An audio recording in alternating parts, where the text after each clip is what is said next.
Hi everyone. So it's been a while since I made a video, right? It's been more than a week. Well, first off, I want to say happy Veterans Day and thank you to all the veterans. Thank you for your service. A lot of people don't like when I acknowledge holidays like that. A lot of evil racists, because they don't see me as American, even though I was not born in a Spanish country. I was born in the state of New York and I grew up in Boston. And also of Puerto Rican descent. So, that undocumented stuff doesn't apply to my family. But anyways, I'll stay away from all that. Yes, happy Veterans Day. So yeah, I did get discharged from the McLean Hospital in Middleborough. It was okay. I was there a little over a week, and I got to rest. I got to eat well. One day I got to do yoga, so I was very happy about that. And you saw I did some cool coloring, so that was fun. It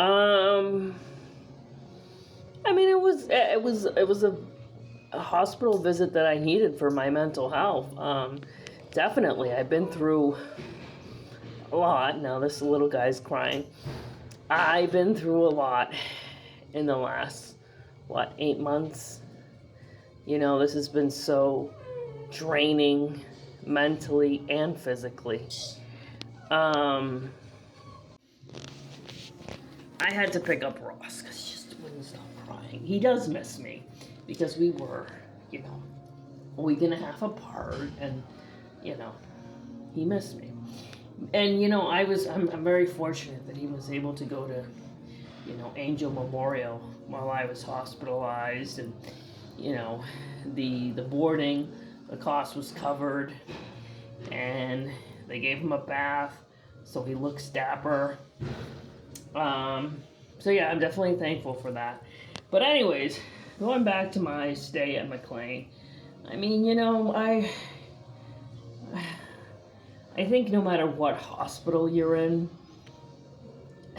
a psych unit visit or a psych unit admission is never great, at first my frustration was with the Wi-Fi when I first got there, but then the Wi-Fi started working, so I was happy.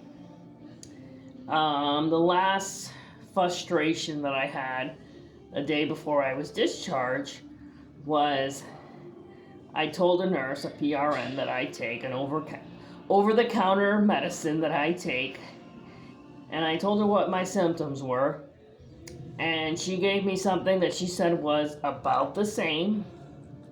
So I took it, and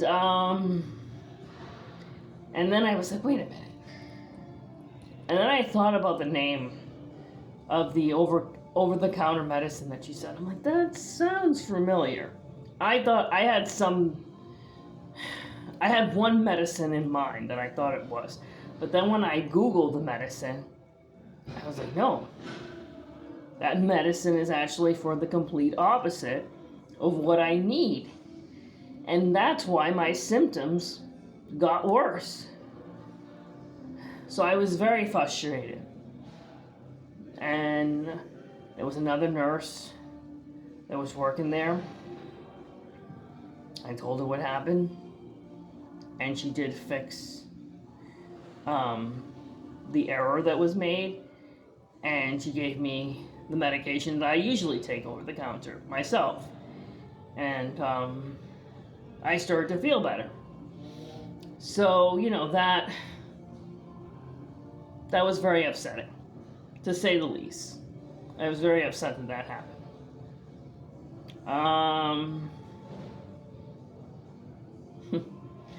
But I'll move on from that since I got a 10-minute limit.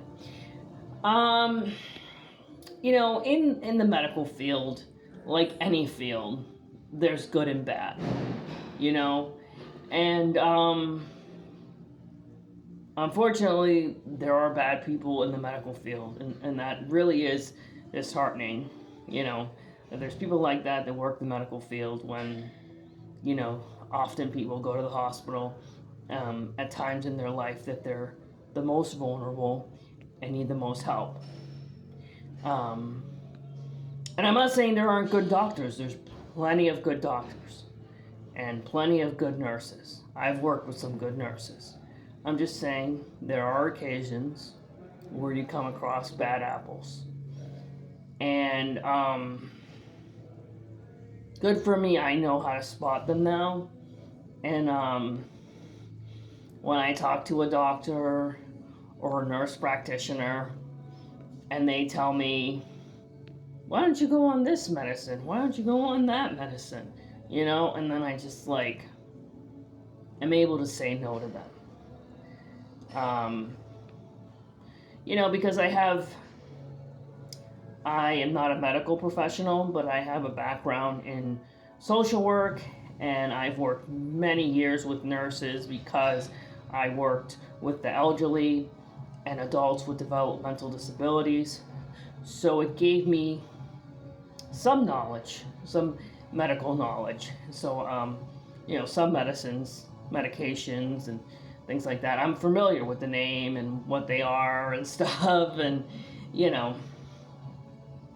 how to live a healthy lifestyle and so on and so forth. So if somebody says, hey, go on this medicine, it's like, no, I think that's a bad idea.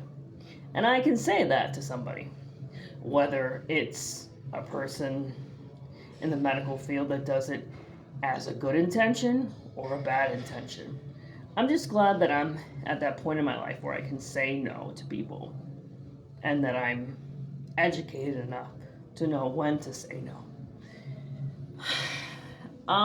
But yeah. So, the week was fine. The week and a half that I was at the hospital, it was fine. I needed it, and now I just continue to actively look for work. Yes, work. But also the main thing that I actively look for is housing, affordable housing. And I've put in over 10 applications. And some of the applications, it said that there are apartments available now. There were a few places that I applied to that were lotteries that said that apartments could potentially pop up in a couple of months. So that's good. And I really hope that I can get a place to live by December. Because having to go through this in the winter is quite scary. Here we are later in the fall, and it scares me how cold it gets. Now I have clothes, like proper, winter clothes, but still. You start approaching winter. Now that I don't have my car, what about when it snows? What about when it hits below zero? So I worry about those things, and I really hope that I can find a place, no later than next month, before the winter gets very brutal and everything, because we're still technically later in the fall.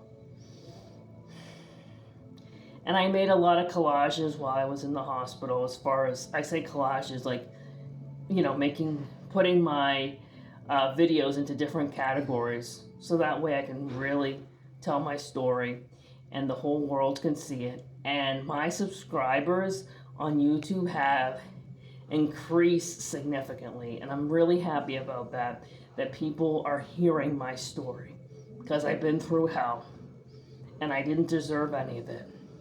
And the camera doesn't lie. So thank you guys for listening, and I hope you have a great night. Bye.